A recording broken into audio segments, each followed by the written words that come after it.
Hello everyone, welcome. I'm Izzy, the founder of Izoso Studio, and I'm here today to do the sew along for the Tansen top. Now this is our fourth sewing pattern and we're so excited to bring it to you today. Now in this video, I'm going to be talking you through step by step how to actually sew our beautiful Tansen top sewing pattern. I will be doing a sew along. Now before we get to that bit though, the actual demos of the steps of how to sew it, I'm going to talk you through basically the outline of the pattern, how to choose your size, how to measure your body and how to grade between sizes. So if you don't need to know all of that information, feel free just to skip through to the sewing bit. Now if you have a look on the description below the video, we've highlighted the different time zones and different timestamps of which parts of the video relate to which parts of the instruction booklet, so you can easily navigate your way through that. So in the background of Izoso Studio, my colleague and friend Sarah and I have actually developed this sewing pattern together. We came up with a concept together around the beginning of the year and we are so excited to bring it to you today. So it's definitely been a team effort pattern and it's been a lot of fun to design together. So we love to name all of our sewing patterns after places out there in nature, out in the wild, that mean something to us and that have really lovely memories for us. So this one is called the Tansen Top, simply because that's the name of the village that I grew up in Nepal, right in the foothills of the Himalayas. And obviously that has lovely memories for me, especially as a little child growing up in the village of Tansen. Let's take a deeper look and see what the three views are that we can sew with the Tansen top. I'm currently wearing and styling view A, which has got a nice elasticated cuff. View B has the repeat of the shears, but down on the cuff as well, so you can see in the image right next to me.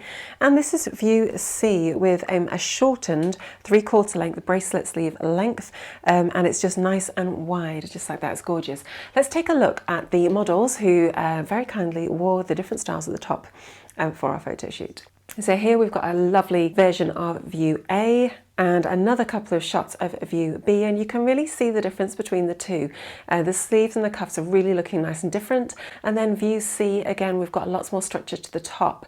Now it is worth saying at this point that all those models are wearing fabric which is available in our fabric kits for the Tansen top. So do take a look on our website. These are limited availability only, but we really wanted to give the sewing community the opportunity to purchase fabric that matched with the models. I personally have often looked at pattern covers and just thought, oh, I'd love to be able to sew that exact version. So we wanted to create that for you. So do check out our seasoned to sew fabric boxes, which are curated in lots of different beautiful colours in collaboration with a colour and image style consultant.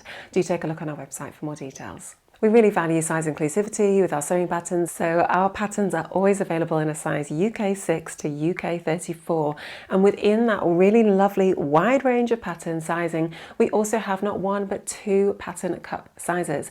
Now pattern cup sizes are different to your bra cup size, and we'll delve into that in a bit more detail later. So I like to describe this pattern as an elevated basic. I think that it is a really beautifully fitted top. It's supposed to be fitted nicely around the bust, have a little bit of ease around the waist so it's not too clingy around the waist, and then just be nice and softly scooping over the hips. The main feature, I mean obviously this is a pretty standard jersey top, but the main beautiful feature of the Tansen is the sleeve design with this gorgeous sheared effect here. Now there are so many different ways that you could customize this pattern.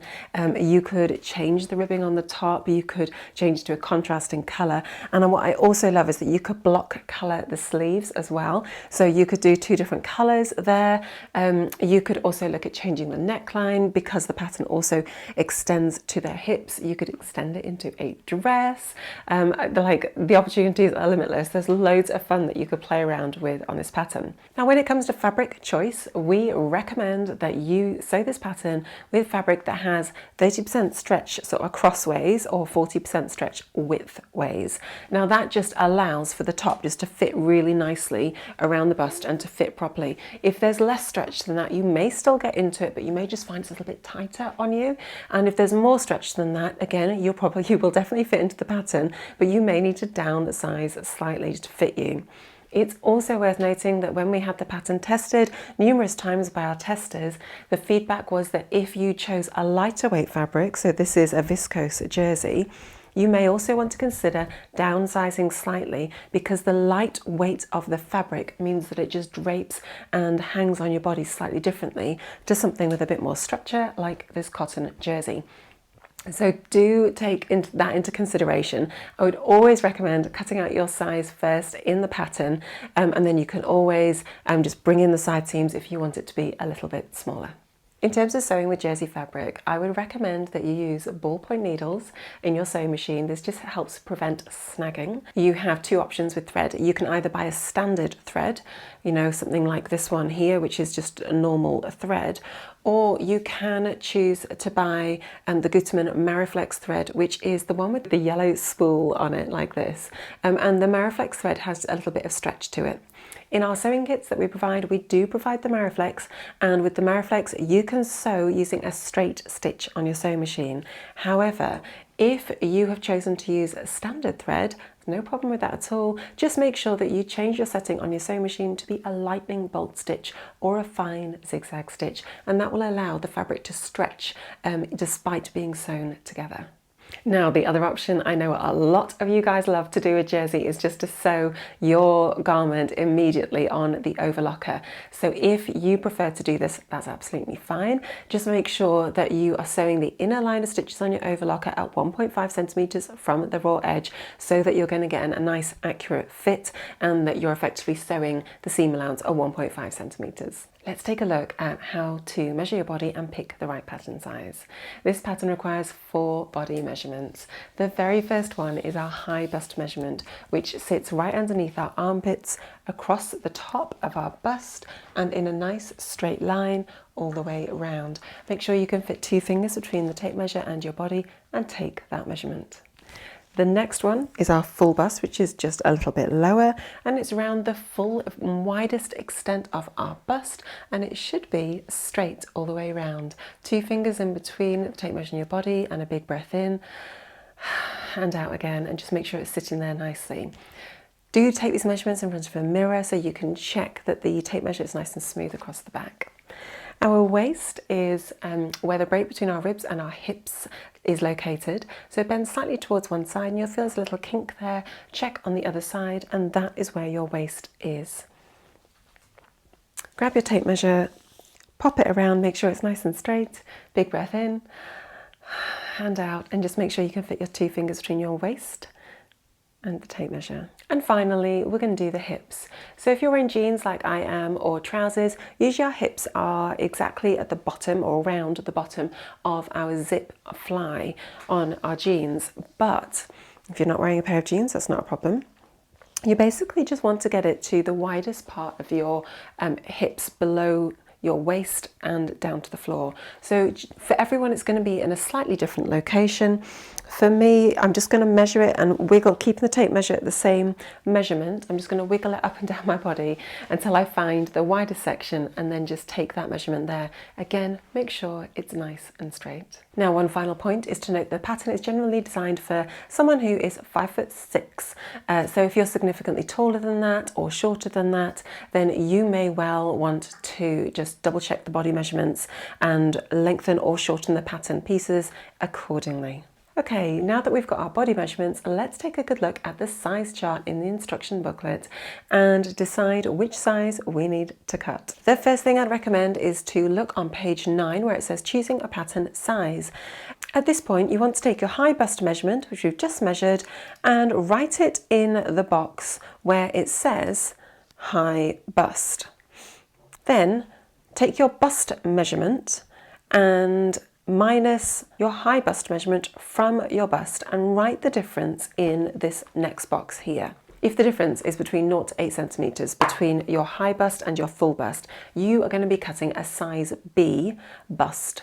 And if the difference between your high bust and your full bust is 8 to 13 centimeters, you're going to be cutting a pattern size D. Now, these are 2 separate pattern pieces in our pattern suite for the Tansen top. So this is a really important part of getting the fit right for you. If your bust has a measurement of more than 13 centimeters difference between high bust and full bust, then you are going to need to do a full bust adjustment on the pattern pieces. Okay, so once you know if you're a pattern cut B or D, that's that's nice and clear on your little chart, and then tap in your waist measurement and your hip measurement. Okay, now you've filled out your little chart. We are now going to work out which size fits us. So take your high bust measurement and looking down the chart, fill out which size you need to cut, depending on which size of your high bust is closest to your size in the size chart. Now you already know, because you've already calculated, if you're a B or a D cup. Just make sure that you note if you should be cutting B or D for your cup size at that point. Next, you can just write in your waist and your hip measurements, depending on whichever size you fall into for your waist and your hips. Now at this point, it is worth noting that your waist and your hip and even your bust may be 3 different sizes. That's totally normal and totally fine. I'll show you how to cut the right size in a few minutes. Now our patterns come in 2 formats, so paper pattern or PDF pattern. If you bought the paper pattern, we will have posted you a full copy of the pattern and the instruction booklet. If you've opted for the PDF pattern, you will have received a number of different PDF files. You will have received an A1 file and an A0 file, and those 2 files can be printed at a professional printer. We've also included the pattern at A4 format, so you can print it at home, and if you're in the States, the A4 format does also work for US letter size. On page 12 and 13 of the instruction booklet, we do show you how to stick together the A4 pattern, and don't forget to make sure that you print to scale and make sure it's not like printed to fit, otherwise you won't have an accurate pattern. It is worth noting that on page 13, it does state if you're cutting a B cup or a D cup, which A4 sheets you need to print out, and that just saves you overprinting. Now, fabric often comes in 2 widths, 1.5 meters or 60 inches, or 1.15 centimeters or 45 inches.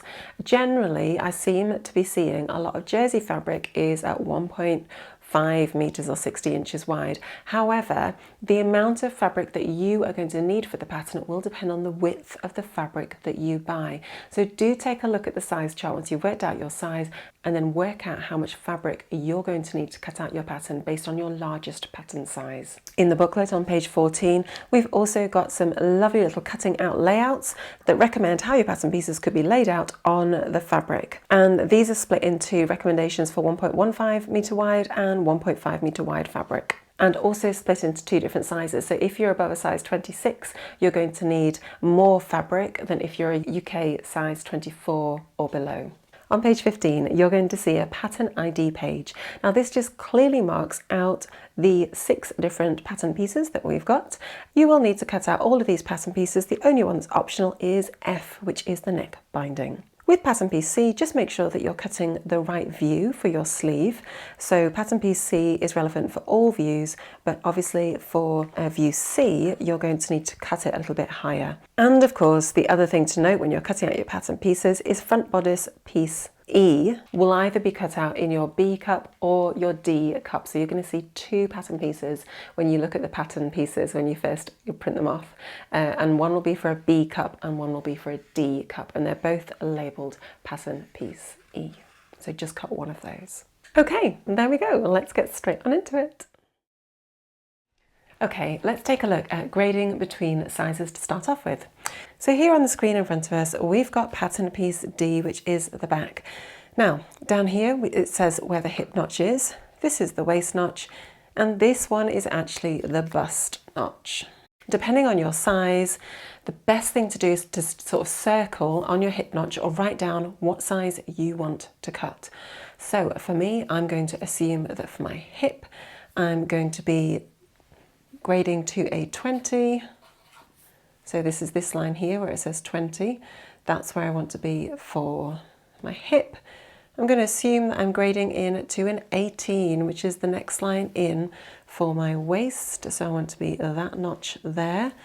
At that notch at my waist, I want to be a size 18. And then by the time I hit my bust, I'm going to grade down to a 16. So down to here. Okay, so you can see that we're actually crossing across 3 separate lines, and all you need to do is just join them with a little curve. So you're literally just joining between the two, and likewise down here as well. Now this also works if you were grading back up again, you just join the curve back up to the 20 or whatever it is that you need. Now the most important thing is from the bust up, you're just going to cut your bust size, which for me here would be the size 16, and all the way around. So from the bust up, you'd be the size 16. Let's take a quick look at the other pattern pieces. Okay, so with the front, I've got the D cup here, but you could be cutting out the B cup. We know that at our hip, we're wanting to cut the 20, the waist, we're going to be cutting the 18, and by the time we hit the bust, which is around here, we want to be one size down at 16, and so it is exactly the same as what you did for the back.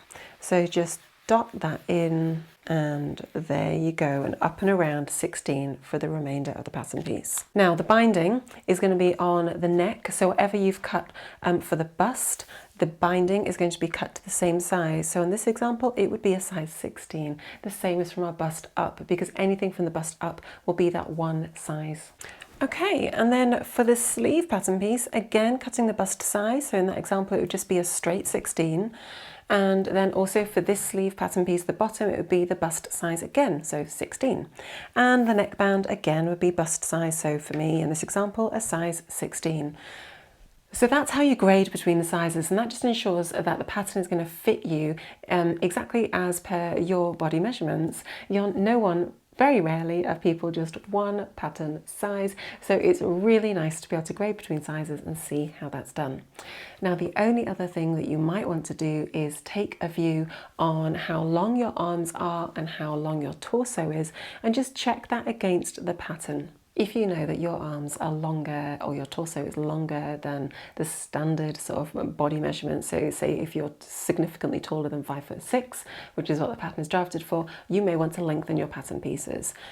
On the pattern pieces, we've clearly shown where that is and where you should be cutting the fabric and splitting it open to add the extra length. So you can do that in two places. Obviously on the sleeve design, we're wanting the shearing just to sit above the elbow, like above the crook of the elbow on the inside, so it's nice and comfy at this stage.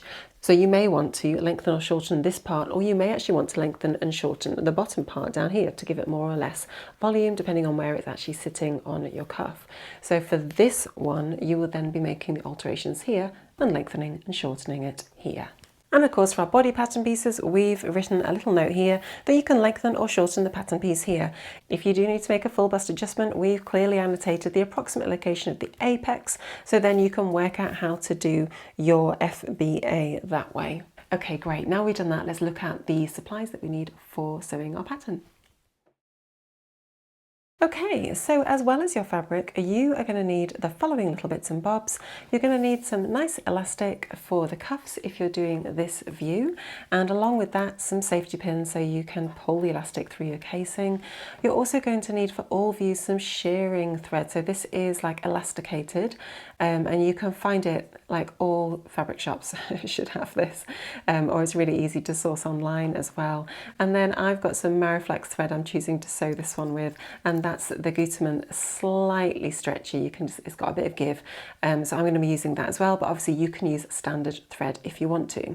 Now in addition, you may find it helpful, but we've not made a note of this in the booklets, but you may find it helpful just to get some iron-on hemming tape effectively. Some people find that's really helpful for doing your hems, and likewise you can also get some seam tape with the flexible seam tape as well, can also be really helpful just for finishing off and getting the neckline nice and smooth, or the hem nice and smooth as well. Those are just some nice little top tips for you if you're interested. The only essential things are obviously matching thread, shearing thread, and if you're going to do the view I'm wearing today, elastic for your cuffs. Okay, let's start sewing. Now, as we sew along together today, we are literally just going to follow the instructions in the instruction booklet, and we've put chapter titles for each of the corresponding chapter titles in the booklet. So if you're okay with the first couple of steps and you want to skip through to, I don't know, a specific chapter about maybe the sleeves or different types of neckband, then you can just click below on the video in the video description and it will tell you which section of the video relates to which chapter in the booklet. And as well as helpful guidance, we've just put below the video a little number 1 for step 1, 2 for step 2, and so on. So you can clearly see which step we're filming and which step we're demoing as you follow along today. So in step 1, we are looking at pattern piece B, which is our neckband. Now we've got these little notches here, so make sure you snipped out the relevant notch for your pattern size here. I'm doing a size 16, so I've got that one snipped out there. And there's also a little center front notch here. These notches are going to be really helpful when we sew the garment together. So just make sure that you've got 3 notches on the top and 3 notches on the bottom. And those little notches are just snipped in 1/2 centimetre into the pattern piece. Obviously we don't want the snips to go more than that because the seam allowance is going to be 1.5 centimetres and we don't want the snips to extend into the actual garment as we see it. So step 1 is very simply to put right sides together, and the right side is the fabric with the pattern or the bit that you're going to want to have on display when you're wearing it. Pin and then sew that short side seam. And of course, we're going to use a 1.5 centimetre seam allowance because this is standard across our sewing patterns. Okay, and then once you have sewn that, just press it so that it's nice and flat. Step 2 is to fold the neckband in half lengthways, just like this. Now you may want to pop a few pins in place before you go and iron it. And of course, you can use the little notches to help you just kind of get that nice and accurate. So once you've folded it with wrong sides together, then just give that a nice little press so you've got a sharp edge at the roll of the neckband at the top. Now the next step is going to be to baste this edge in place. So this raw edge here, we're going to just sew a line of stitches, which is a long zigzag stitch. So a 5mm long and as wide as your machine will go. So 5mm wide, 5mm long zigzag. And we're going to sew it basically as close to the raw edge as possible so that when we sew this bit onto the body of our garment, we're not going to see these basting stitches. Okay, so there we've got a nice little row of zigzag stitches and it's really close to the raw edge and it's giving the fabric still a nice bit of stretch because it's a zigzag stitch. Step 4, we're going to get our back pattern piece, which is this one. Just make sure you've put the notches on the side seams down here and also the shoulder seam and again at the center back here. So make sure you've got all those notches on, that's the back. And we've got it right side facing up on the table. And then we're going to grab our front pattern piece and put it right sides together, so right side facing down. Again, just make sure you've got all your notches for the front as well. And with right sides together, we're just going to pin the shoulder seams together and then sew them using a 1.5 centimetre seam allowance. Make sure at this point you change the settings on your sewing machine back to a straight stitch or a lightning bolt stitch, having just done the zigzag basting stitch. Next, you can either trim down the seam allowances with a pair of scissors, or you can overlock or serge the seam allowance, which is what I'm going to do. And once you've done that, just press those seam allowances towards the back pattern piece. For step 5, we're going to flip the fabric of the bodice over so that it's right side facing up. Now the back is here, it's got the shorter neckline and the front is more curvy and it's on this side here. If you're not sure which is the back and which is the front has a single notch here on the arm side and the back has a double notch here. Take your neckband pattern piece and there will be a seam down the center, down here. For me it's right there, and I am going to match that up with the back center back notch at that point there. So just match that up and pin it in place, or of course clip it in place if you prefer. Now at this point the neckband has been drafted or designed so that it's slightly shorter than the circumference of the neck on your bodice, and this is quite simply so that it will sit nice and flat against your body. So we're going to have to stretch the neckband slightly as we sew and also as we pin at this stage. So once you've pinned that center back, then find where the next notch is along the neckband. So, and that should match up perfectly with the shoulder seam. So just pin that in place right there. Next, making sure that the raw edges are matching up. Obviously the raw edge of this is lining up with the raw edge of this. find the next notch, and that will line up with the centre front notch. Pin that in place. And then finally, working your way around, you should have one more notch, and that will line up with the shoulder seam over here. Excellent. Now you will then want to just pin a couple of pins or a few pins in between each of your reference pins, just to act as a guide. Now it is really important to get a nice accurate finish at this point, to make sure that the raw edges are aligning really nice and neatly. If you don't do that, when you come to sew it, what you will find is that your neckband will be different widths when you come to sew it, and it just won't look that professional. So what I'm doing here is just stretching out the neckband so it's the same length as the bodice, and then inserting a pin to hold it in place. Okay, so step 7 now says just to sew from one shoulder seam all the way around using your standard seam allowance, and just make sure that you aren't getting any puckers on the main bit of the body. Really easy to get puckers on the main bit of the body as you sew at this point. So just gently stretch out the bodice as you sew. And another top tip is that I would actually at this point flip it over and sew it with the bodice bit facing up on my sewing machine, so I can easily see if it's going to begin to pucker as I sew. Don't forget you're going to need to slightly stretch it as you sew it, but don't overstretch it. You're just going to stretch it enough so that the neckband is stretched but not the bodice. Now at this point here, now that you've actually sewn the neckband to the body, it's looking really good and you can see the aesthetics of what it's going to look like. But right now, and it's okay for it to be puckered up slightly because that's right, when it stretches over your body it's then going to sit nice and flat.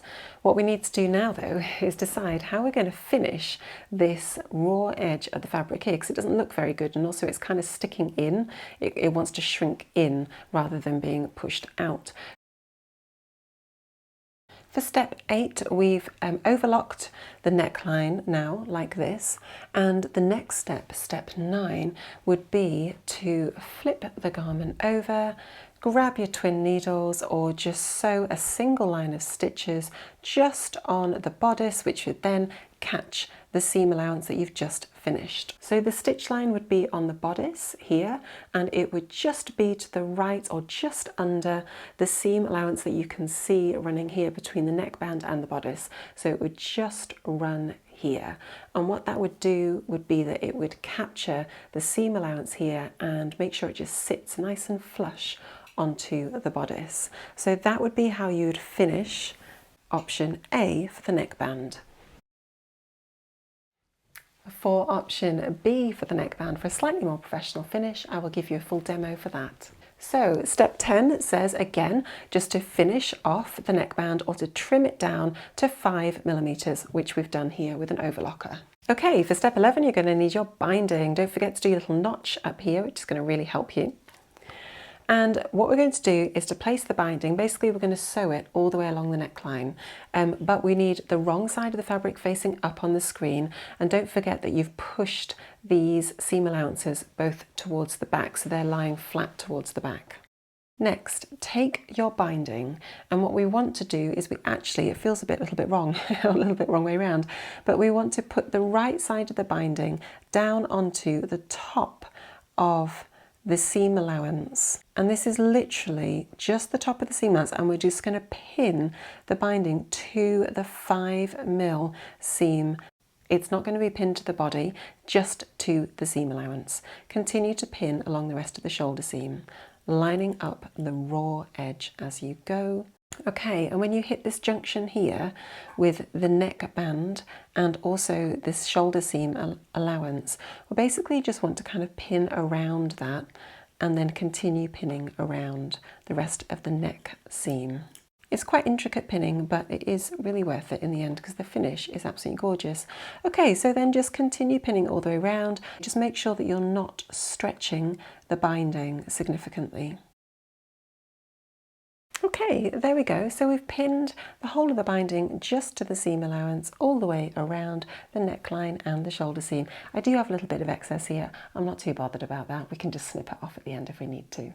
For step 13, we're literally just going to sew this together at 5mm offset from the raw edge. Now you may find it helpful to flip it over and just follow the stitch line you've already sewn, especially if you've got a nice contrasting thread like I have here, or you may just want to sew it as you've pinned it. The tricky bit is obviously the junction around here, but again, it's just manipulating the fabric between the neckband and the shoulder seam just to make sure you're getting a nice finish there. Okay, so just like that, the binding's just been attached on just to the seam allowance with one line of stitching, which basically is sitting directly over the seam allowance stitching we've just done. Step 14, with wrong sides together, press the binding up and over your seam allowance so that it's pressed towards the back bodice. Okay, the next thing we want to do is basically take the binding, take the raw edge and fold it so that it matches up with your stitch line. And then we're going to fold it over like that and stitch it all down. This does require some fiddly pinning or stitching. So this is the point where you may want some of your hemming tape, which is like this, it's got glue on both sides, or your seam tape. Or of course you can use your fabric glue pen, which is another great way to help you resolve and do this nice and neatly. So you pick your method that you would prefer. For me, I'm very quickly just going to use my glue pen and just pop the glue onto the seam allowance. And then I'm going to fold my fabric over until it's sticking down in exactly the place I want it to. And that's just going to hold it temporarily, just like that. Okay, moving on to the next little section. And this glue on this particular pen, it dissolves once you wash it the first time. So it's just like a nice temporary fix, just to help you get a nice finish in the style and the way that you want to. Okay, so once you've got that all sort of pressed down, however you want to, then you can just press it and pin it towards the back bodice. Okay, and then for step 17, all we're going to do now is just sew a line of stitches really nice and close to the folded edge through the binding and onto the back bodice. So it's just going to be a nice line of stitches almost exactly where the pin is all the way around. Now the easiest way is to sew it with this side facing up on your machine so you can see it, but if you prefer to, you can obviously flip it over and sew it with that side facing up so you can ensure you're getting a really nice finish. It's completely up to you. I'm going to increase my stitch length at this point because this is like a top stitching stitch. It's going to be visible when we wear the garments on the back and around the neckline. So I'm increasing my stitch length to 3.5. That's just a nice top stitching length that I like. It's totally up to you what you want to do. Now, obviously I'm using the Mariflex thread, so I'm using a straight stitch. If you're using a lightning bolt stitch or a small zigzag stitch, you may just want to play around with top stitching lengths for those stitches to get an aesthetic that you like. It is worth saying, obviously, that this is just design preference. So if you just want to keep to your normal stitch length, that is absolutely fine. You just do you and have fun as you sew. Okay, so just like that, we've sewn a line of stitches. This is the back, this is the front, and it's just holding that binding down really nicely and neatly all the way along. So it gives it just a really lovely finish on the inside. So give that a good press once you've done that, and then we'll move on to the sleeves. Step 18, we're going to finish the bottom edge of the sleeve top. So this is sleeve top piece A. So either just leave it as it is, you don't need to do anything because it's stretchy jersey, or if you prefer a consistent finish, you can overlock the bottom if you want to. Just make sure if you overlock it that you still know where that little notch is at that point there. And obviously with the rest of the pattern pieces, just make sure you've got the side seam notches, the double notch, the center notch at the top and the front notch here, as well as the side notches down here as well. So just make sure you've got all those really nicely and clearly annotated. I'm actually going to mark with a little fabric pen where that center bit is, just so I don't miss it, because that's quite critical. Okay, I'm just going to overlock those bottom edges. Beautiful, just like that. Step 19 says just to overlock the top or finish the top. Again, you don't need to do this step, it's just a nice finish if you want to, so do that. Step 20 says to turn this down by 2 centimeters. And what you'll note is that on the pattern piece, we've got a fold line here which is dashed out and it aligns with the first top notch on the side seam. So effectively this one up here, so basically fold it at the notch evenly, 2 centimeters all the way over. So line up those little notches, fold it over 2 centimeters and press in place. Do that for both of your sleeve pieces. Okay, we're now going to get on to the shearing aspect. So basically what we're doing is sewing this little bit here. We've folded over the top bit, which is the top of the sleeve here, and we're going to sew five lines of stitching. So shearing technique. Shearing is something that gives a lot of beautiful shape and drama to a garment. So let's look at how we're going to do that for these pattern pieces. Now, page 6 and 7 of the instruction booklet do talk about how to do shearing. There's just some common top tips that are available written in the booklet, and also you'll find there some guidance on troubleshooting as well. But what I would say is that depending on your machine brand and type, you'll probably be able to find online various YouTube tutorials that other people have done specific to your type of machine or your brand, whether it's Brother, Janome, Juki, whatever. So I would recommend, if you're new to shearing, just do a little Google on how to shear with your type of sewing machine. There will always be top tips out there available by the amazing home sewing community.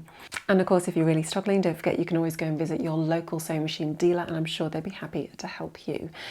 So basically what we need to do is we need to grab some shearing thread, which is this nice elastic thread, and we need to hand wind up the bobbin. So for each of you, again, your bobbin technique will be slightly different. Your bobbins might look slightly different, but fundamentally I'm just going to do it the way that my Janome machine needs it to be done, which is just to thread a little bit through and then just start winding it up. Now, I'm not pulling it loads when I'm winding it up, but I'm not also letting it go really slack and winding it up really loosely. What I'm trying to do is to get sort of like a bit of a medium tension going. So it's not too tight, but it is sort of medium firm. Do you know, this is something that is really bespoke to your machine again. So have a little play with different types of tension, winding it up in different ways.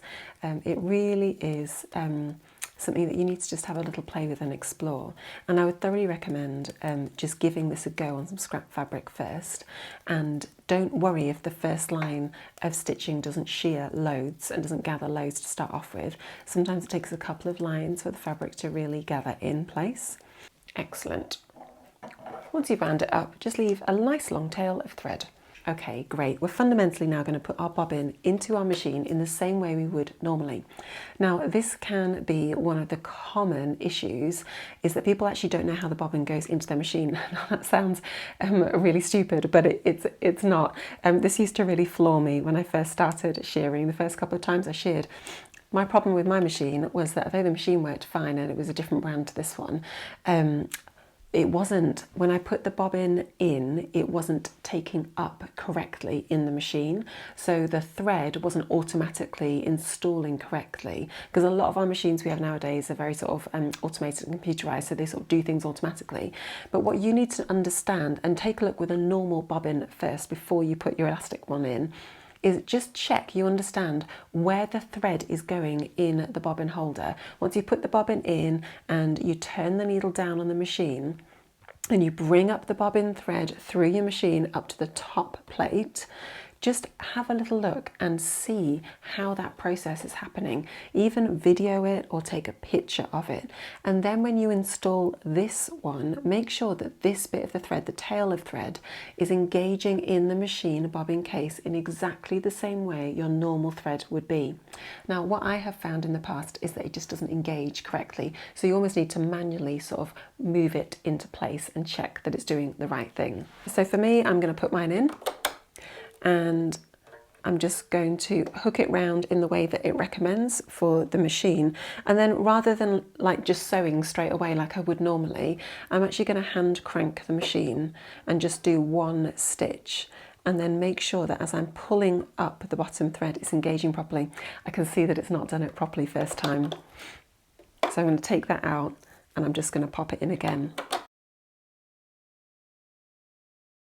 Okay, and you may just need to like kind of pull out your thread a little bit too. Just make sure that it's properly engaged, as I keep saying. Now, some of your machines, the high-end ones, the ones that are a little bit more robust, will often just do this all automatically for you. But if you're at home and you've got a slightly older one, then just do make sure that you understand how it works manually.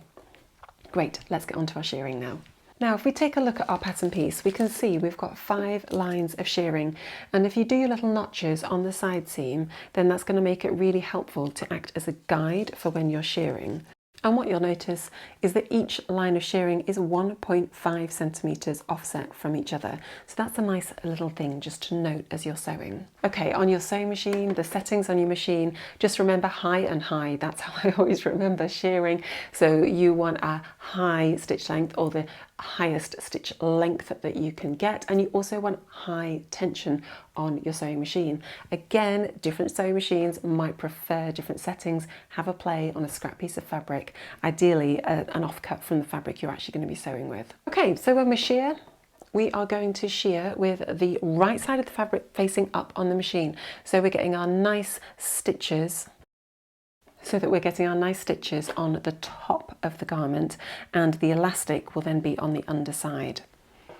So our first line of stitches is going to match up with that first little notch right there, which will be 1.5 centimetres down from the folded line. So you can use the plate on your machine right here as a guide and line up the folded edge with your 1.5 centimetre offset right here. When you start, you're going to backstitch a couple of stitches and forward stitch a few stitches just to reinforce the stitch line at the beginning. And then you're just going to sew in a nice straight line at 1.5 centimetres offset from the folded edge. Lovely, and can you see that's actually already started to gather? Now actually on the back, it's catching through 2 layers of fabric, so it's catching that top bit that's been folded down, so it's not gathering as much as it will do on the next line.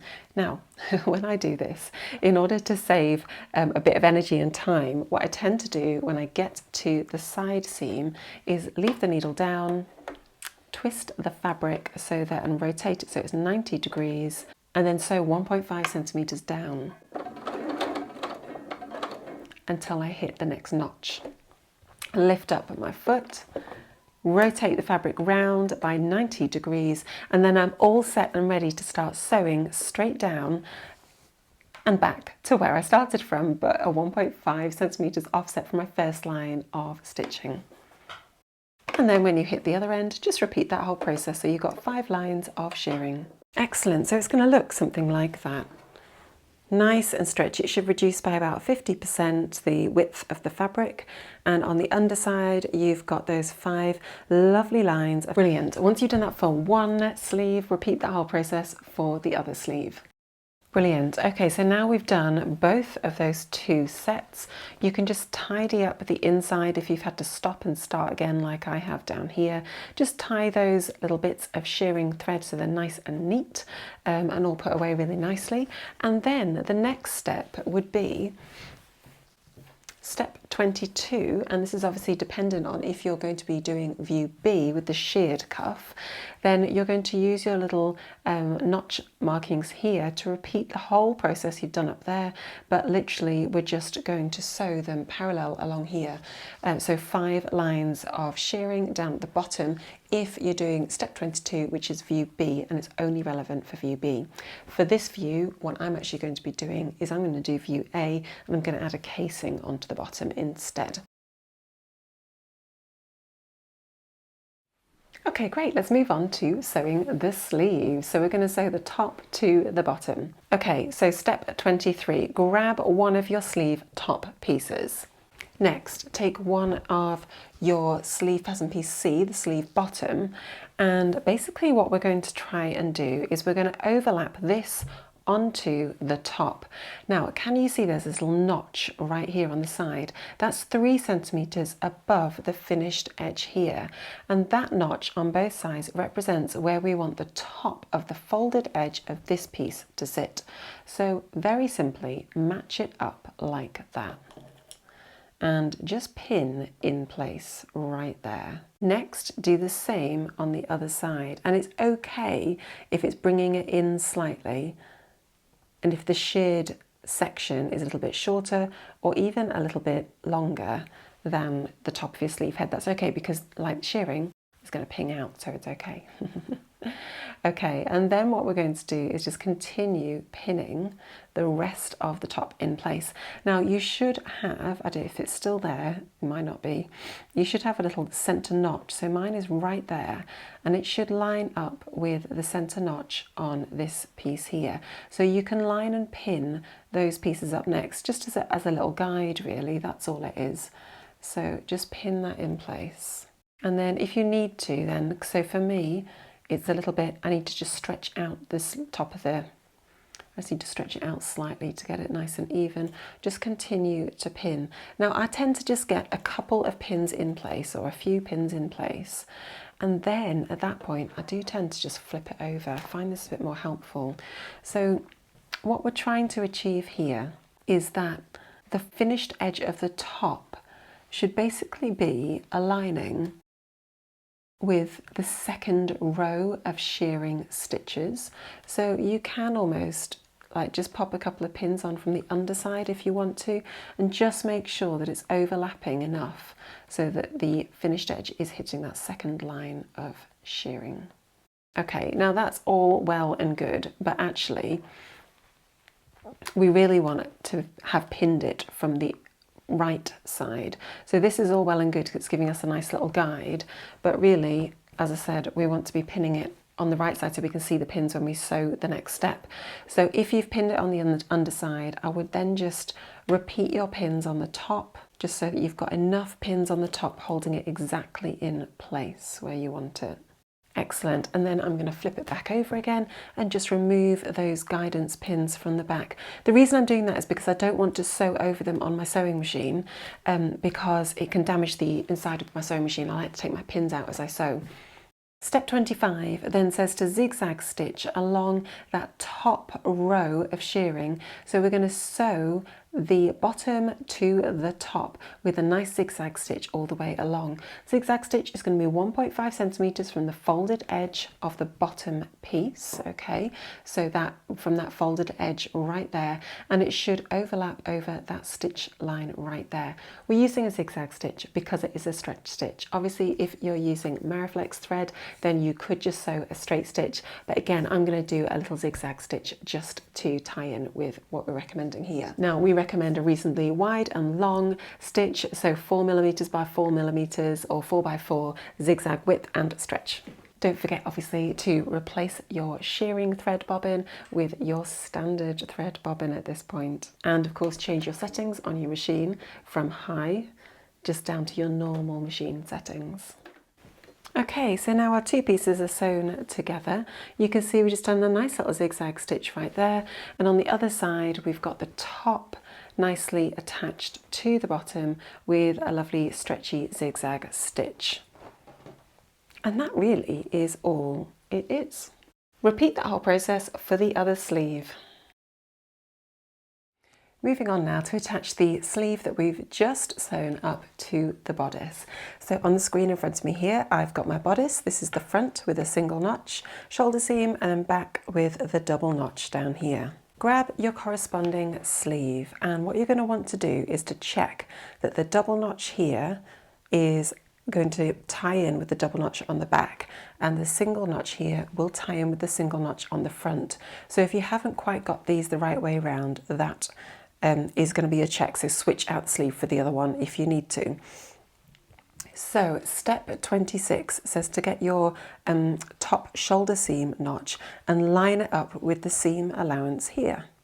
So pin that in place, and that's a really nice little reference point to start off with. Step 27 says to pin the little notches, the single notch on the front over here together.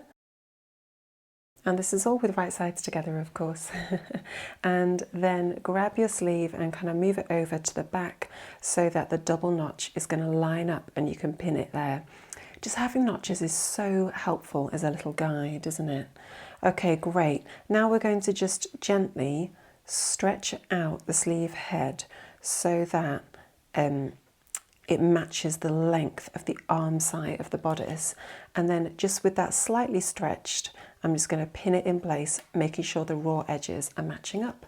Repeat for the front.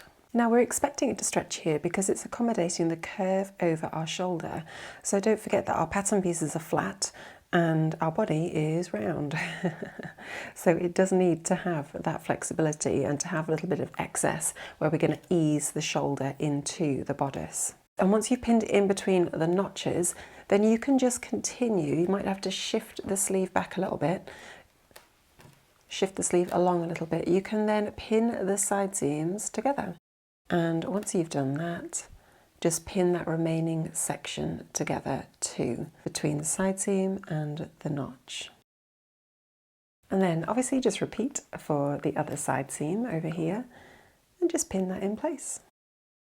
Excellent. Okay, so now we're just going to sew that using our standard seam allowance. Excellent. Okay, so once you've sewn that together, that sleeve is now on and the right sides are together. It's looking great. Then finish using your preferred method. I'm just going to overlock it now. Wonderful. And then just press that seam up towards the main body and repeat for the other sleeve. Now steps 28 and 29, sewing the side seams together, are pretty much exactly the same. I've got a D cup here which I'm going to demo on so you can see the difference. So we are going to put right sides together, folding over the entire sleeve that we've just sewn and also the side seam.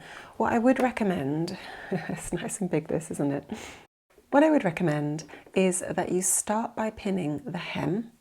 Now what we want to do is kind of pin some guide points for us just to make sure that everything's all matching up nicely. The next point that I would then pin is the top of the ruffle, just to make sure it's going to match up really nicely when you sew it together. Then I'm going to pin the underarm seam right here and just make sure that that's aligning.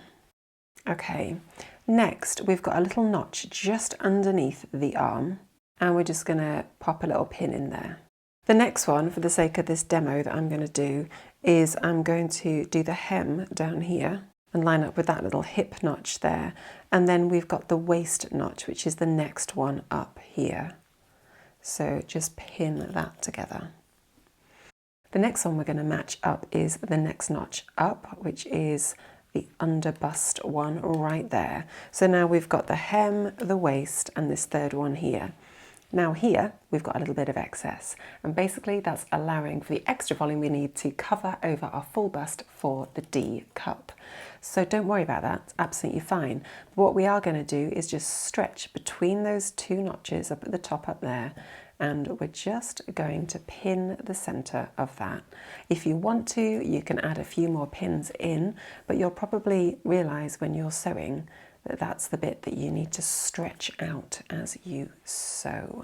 Okay, and once you've got all your critical pins in, just continue to pin as much as you want or as much as your fabric requires in between all your sort of construction pins, effectively.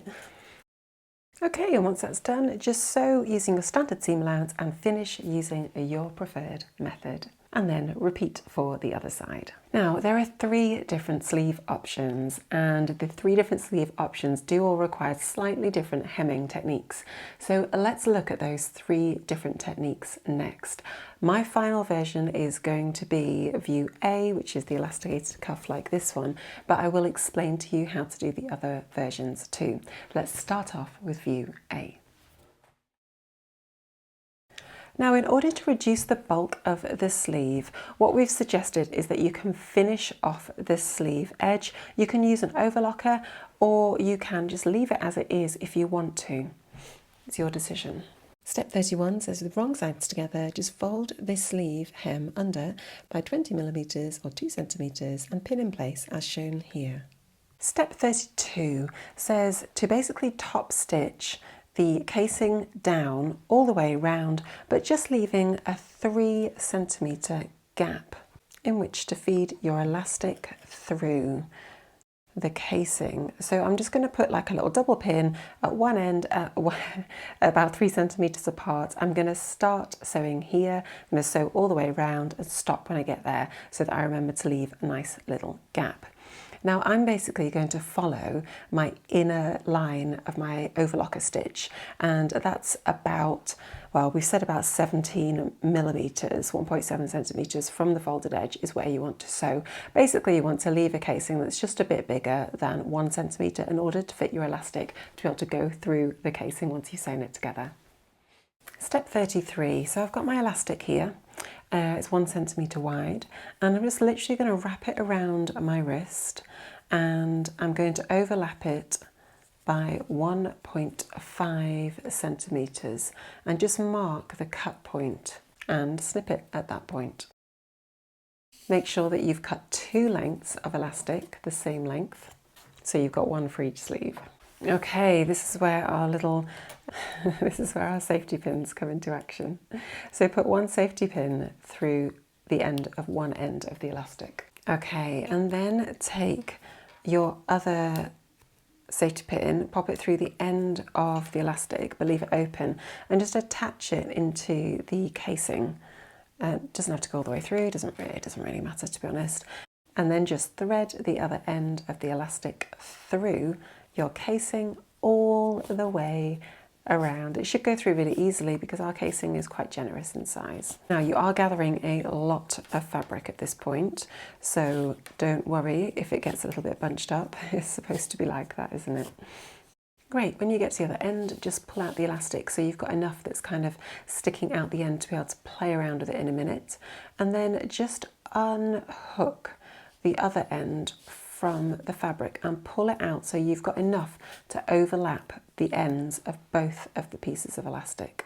Now what we're going to do is overlap these 2 pieces by 1.5 centimeters and sew them together at that point. You may find it easier to hand stitch that section before you take it to your sewing machine. I would always recommend doing a zigzag stitch at this point as well, because it's a really good zigzag stretch stitch. Okay, so now it's all beautifully sewn together. The final thing we need to do is tuck it back into the casing and then just sew up that hole in the same way we sewed up the remainder of the casing. Okay, and there we have it, one completely finished little sleeve cuff. Just even out those gathers, that's going to look really nice, that feels really good. Okay, then just repeat that whole process for the other sleeve over here. Okay, here is an example of view B, which is the full length with a shirred cuff down at the bottom. Now, in order to finish off the shirred cuff, it really does depend on the weight of your fabric as to how you might want to finish off the cuff here. It is going to be something that's just going to kind of show as you wear it. So one option, as we've said in our instruction booklet, is to fold the fabric under by 2 centimeters or 20 millimeters, and then literally just fold it under and stitch it. The other option, like what we've done here, is that you fold it under by 1 centimeter, tuck it under again by 1 centimeter, so you get a nice flush finish and a nice smooth finish on the inside, and it's just finished really nicely and neatly. You've got 2 options with that. You decide which one you would prefer for that one, and it really does depend on the weight of the fabric. If your fabric's really thick, you're probably only going to want to turn it under once and just stitch it all the way around. If your fabric is lightweight like this is some really lightweight fabric, you may prefer just to fold it over twice in order to tuck the seam under. For view C, what we would do is we would turn it under by 10 millimeters, wrong sides together, and press. Then we'd turn it under by 2 centimeters, so you've got quite a nice deep turn at that point. Now, because it's stretchy, it will just sort of stretch into place. Use a tape measure to check that you've got the correct distance, and then just iron and pin that in place. And then you literally just sew a line of stitches to hold the turned under hem down and to stitch it down to the body of the garment. And you just want to sew that a few millimeters, like 3 or 4 millimeters away from the folded edge at that point. Now, of course, at this point, you can choose to use your twin needles that look a bit like this, and they're this type of one. Or you can just sew a straight stitch if you're using the Gutermann thread, or a lovely little zigzag stitch if you're just using standard thread as your top stitch detail. and that is view C for your 3/4 length. And the end result will be something like this one right here. So what we've got is I've actually done a set of twin needles here to make it look really nice and neat, and then on the underside it's just really beautifully finished all the way around. So if it's sort of hanging and draping open, you're not going to see any raw edge, it's all just nicely tucked under. Now, step 39 is relevant for all of us. In the instruction booklet, it just says to turn it up by 20 millimeters, 2 centimeters, press and top stitch in place. You could obviously overlock the edge if you wanted to. That's completely your preference. We've shown a number of different steps with overlocking and a number of different steps without. It's completely up to you.